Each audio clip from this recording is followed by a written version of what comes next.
Ok, então como eu havia dito, estou a gravar esse vídeo para fornecer um material de apoio a mais, inclusive para os alunos que não foram à aula na qual foi feita a lista de exercícios, está em aula, e elaborado esse gabarito que está aqui. Tanto que eu não vou entrar em tantos detalhes quanto entrei em sala, tá? Mas eu vou dar a visão por alto do que está aqui no gabarito já. Mas eu vou entrar em alguns detalhes que não deu tempo de entrar em sala, tá? É... Então, descreva possíveis implementações para um servidor web que aceite múltiplos usuários simultâneos, considerando duas possibilidades: A, um único computador multicore; B, múltiplos computadores em um cluster. Para cada implementação, discuta o paradigma utilizado e os custos ou ganhos de desempenho relativos a cada um dos paradigmas. Bom, isso aqui entra no que foi discutido logo nas primeiras aulas, tá? A se trata já direto, você bate. A é o paradigma de memória compartilhada, comunicação entre processos com memória compartilhada, né, que é inerente à programação em um multicore, tá? Porque um multicore, uma arquitetura multicore, você tem uma memória principal compartilhada por todos os cores, certo? E a comunicação feita por memória compartilhada. Um programa no modelo de memória compartilhada, ou seja, criando múltiplos processos ou multithreads. E B é o paradigma de troca de mensagem, porque você está num cluster, então você não tem memória compartilhada. Apesar de, como nós já discutimos, você pode ter tanto usar o paradigma de troca de mensagem em um ambiente, um sistema computacional de memória compartilhada, através de abstrações, bibliotecas, frameworks, assim como você pode utilizar o paradigma de memória compartilhada num sistema computacional que é um cluster, sistema computacional distribuído no caso, através também de uma abstração que seria a Distributed Shared Memory, né? Mas não é o caso que a gente está considerando aqui. Então a gente está pensando em memória compartilhada versus troca de mensagens. Então, nós temos essas coisas aqui. Para multicores, a memória compartilhada, a gente pode implementar através de um processo que invoca múltiplas threads para cada conexão estabelecida, né? Então, cada conexão, cada vez que o processo pai estabelece uma conexão com o cliente, ele pode invocar uma thread que vai tratar daquela conexão, ou seja, vai tratar dos pedidos daquele cliente. Isso é o básico de rede, né? Daí está recapitulando rede só. Aí você cria uma nova thread e passa para aquela thread simplesmente o ponteiro para onde está a função, o código de tratar uma requisição de um cliente, e o ponteiro, a referência para aquela conexão.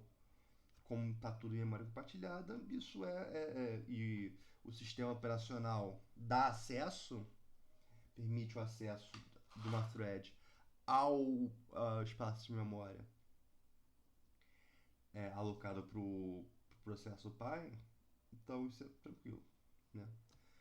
Então a partir daí você vai ter uma thread que pode ser alocada, pode ser escalonada pelo sistema operacional para outro core, e por isso você vai explorar a concorrência, tá? E aquele outro core vai tratar da requisição do cliente. B, um processo central localizado. A e B seria a resposta para múltiplos computadores em um cluster, tá? Primeiro eu falo das é uma possível implementação, tá? No caso do B aqui, é, essa é a possível implementação, inclusive, não é uma, uma implementação muito boa, tá? Em sala eu discuti isso melhor, como que você poderia ter uma formas que você teria para fazer implementações mais eficientes, tá? Mas aí envolveria mais detalhes a respeito de conhecimento de redes de computadores mesmo, tá? Por quê? Qual é a resposta que eu dei aqui?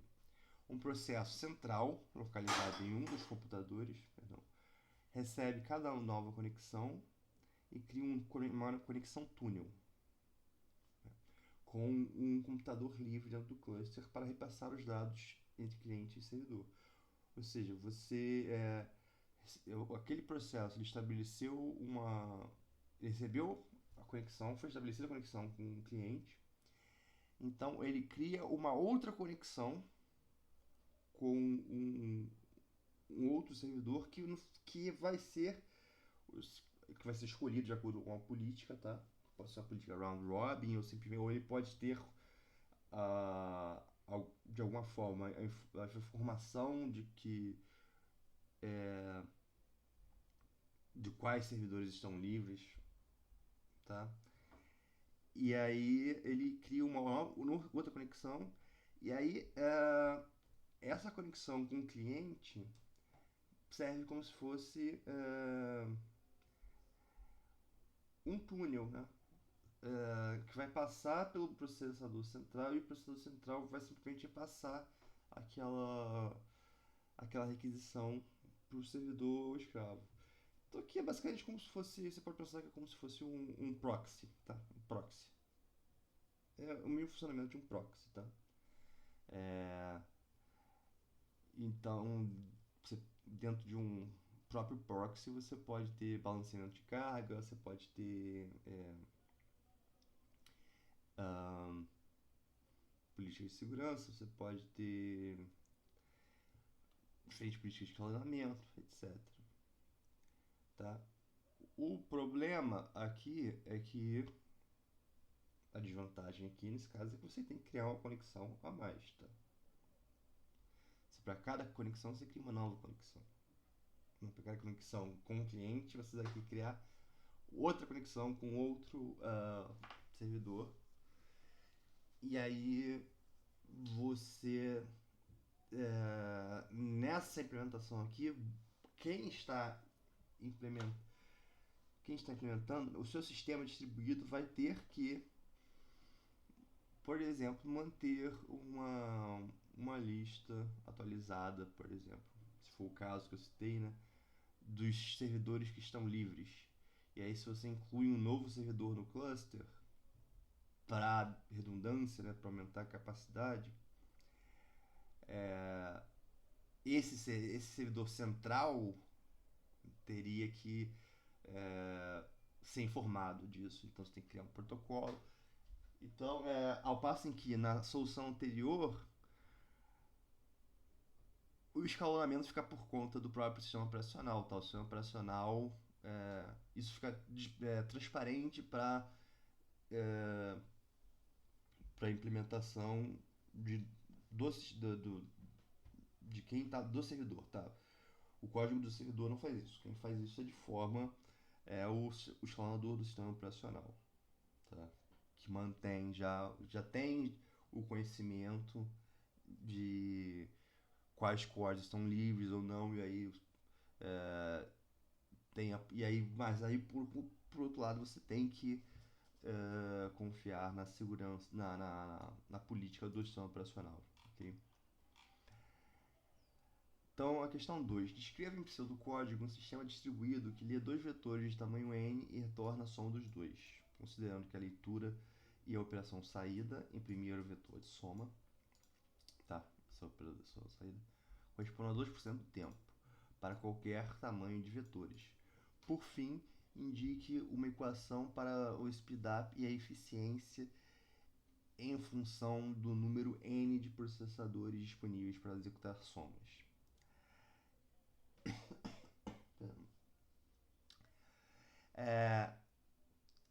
Então, a descrição em pseudocódigo aqui também é uma das coisas que está, se for um dos primeiros vídeos lá da playlist, tem esse tópico também foi discutido em aula, que é como que eu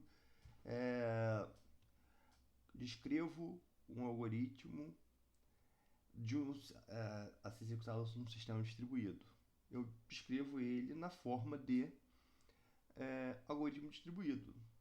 Ou, colocando em miúdos, eu descrevo ele na forma de eventos a serem executados por atores. O que são atores? Os atores são os agentes, né? Por exemplo. E aqui no caso eu separo um líder, eu defino um líder, que seria o equivalente ao processo central, tá? E eu digo, eu separo de todos. E aí eu digo o que o líder faz e o que todos fazem. Aí repara que o líder aqui, eu não pus evento nenhum para ele. Então o líder, digamos que no início, quando eu iniciei o sistema, o que o líder vai fazer vai ser, ele vai ler os vetores A e B. Eu não sei que leitura é essa, eu não especifiquei, pode ser uma leitura de arquivo, pode ser receber um arquivo da internet, enfim. Eu sei que demora 2% do tempo do processamento daquela computação que é a soma dos dois vetores, tá? Então, para qualquer que seja o tempo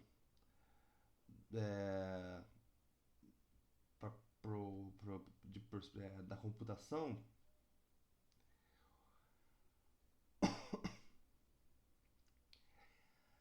2%, deixa eu ver se está exatamente isso que eu escrevi.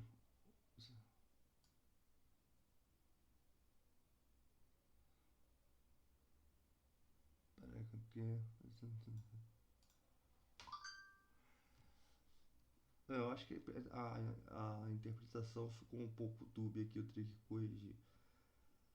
Porque se corresponde a 2% do tempo. Para de qualquer tamanho de vetores. Aqui, na verdade, quando eu resolvi em sala, eu considerei que 2% do tempo correspondem a 2. Ficou uma escrita um pouco ambígua aqui, tá? Eu vou tomar cuidado para não ocorrer isso nos enunciados da prova, tá? Mas a interpretação que eu dei aqui foi o seguinte, e é lógico que não, se houver alguma ambiguidade na prova, você me pergunta, mas se você optar por uma interpretação diferente da que eu pensei, obviamente eu não vou te dar errado por isso, tá? Mas repara a ambiguidade que tem aqui nesse texto, como está, que é o seguinte, corresponde a 2% do tempo. Eu pensei o seguinte, o tempo de entrada e saída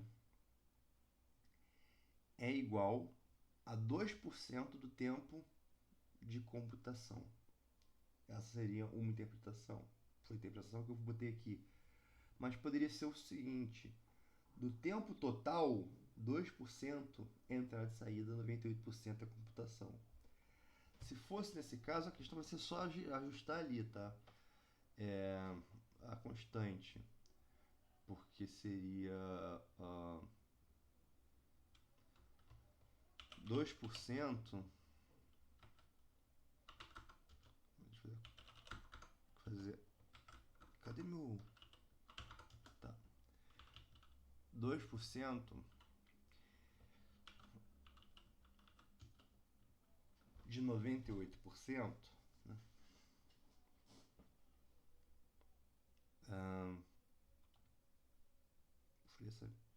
Não, primeiro eu vou fazer aqui a conta. A outra, se for 2% e 98%, O tempo de... o tempo teria que ser... Eu teria que trocar aqui, simplesmente... na verdade, eu teria que botar aqui... Teria que botar 0,98, tá? X seria o tempo... Seria só isso, tá? Só essa diferença, o detalhe, tá? Então, o líder lê os vetores A e B, distribui partes iguais para todos os vizinhos, coleta somas parciais de vetor, em um vetor C, ao receber todos os vetores parciais. Essas duas partes aqui são basicamente comunicação dentro do sistema distribuído, tá? E eu não estou considerando comunicação aqui, eu não botei no enunciado que haveria custo nessa comunicação. Portanto, eu não vou contar ela no tempo. Eu só estou botando o tempo aqui, ler vetores e retorna o vetor completo C como saída. E a soma disso aqui, dessa etapa com essa etapa aqui, ela corresponde a 2% do tempo de...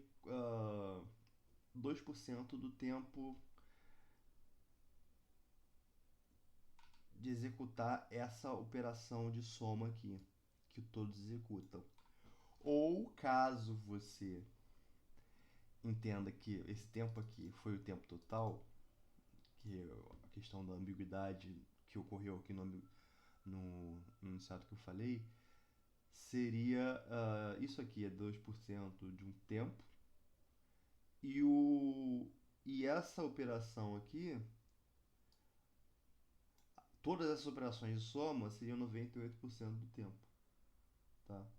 Seria só ajustar. Então, todos os elementos, inclusive o próprio líder, tá? Aqui eu estou considerando que o próprio líder vai enviar para ele mesmo, ele recebe, ao receber os valores a linha B', ou seja, frações, partes do vetor completo, ele executa soma parcial daquele vetor e envia para o líder o vetor parcial dele das somas. E aí o líder coleta as somas parciais e retorna como saída, seja imprimir numa tela ou imprimir no arquivo, ou salvar no disco, que seja, né? Seja imprimir no arquivo. O vetor que é a concatenação de todas as somas parciais, tá?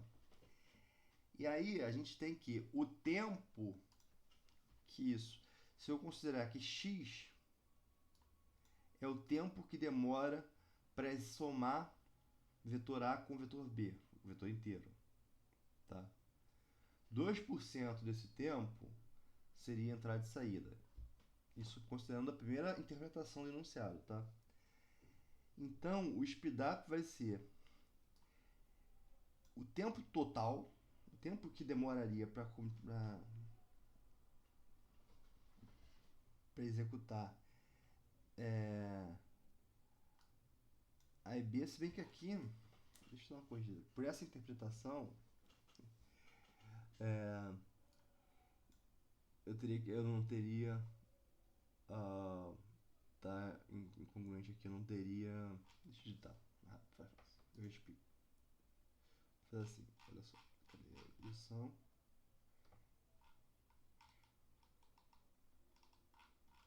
Por essa interpretação, seria x, que é o tempo de fazer todas as somas, tá? Parciais. Somas parciais não. Somar os dois vetores inteiros seria x. Seria tempo x. Mais 0,02x. Tá?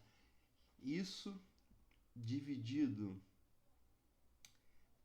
pelo tempo que demora com n processadores, que é o tempo da leitura como executado sequencialmente, sem paralelismo nenhum, sem distribuir, no líder, ele é somado sozinho aqui, 0,2% de x, mais o x sobre n, que é o que é dividido, tá? O tempo de deu tempo de fazer a soma dividido pelo número de processadores que você vai distribuir as somas, tá? Agora, na outra interpretação, que talvez possa parecer mais correta, né, que seria que 2% do tempo você gasta em leitura e escrita e 98% você gasta em computação da soma. Eu acho que o mais interessante seria fazer o seguinte: chamar x de. O x é o tempo total incluindo soma, incluindo entre entrada e saída, e deixar só x aqui, tá? E aqui eu boto 0,98 vezes x dividido por n, tá? Aí aqui fica 0,98. Então isso aqui fica o speedup, a eficiência, é simplesmente isso, tá? Deixa eu ver quanto tempo tem aqui. Tá.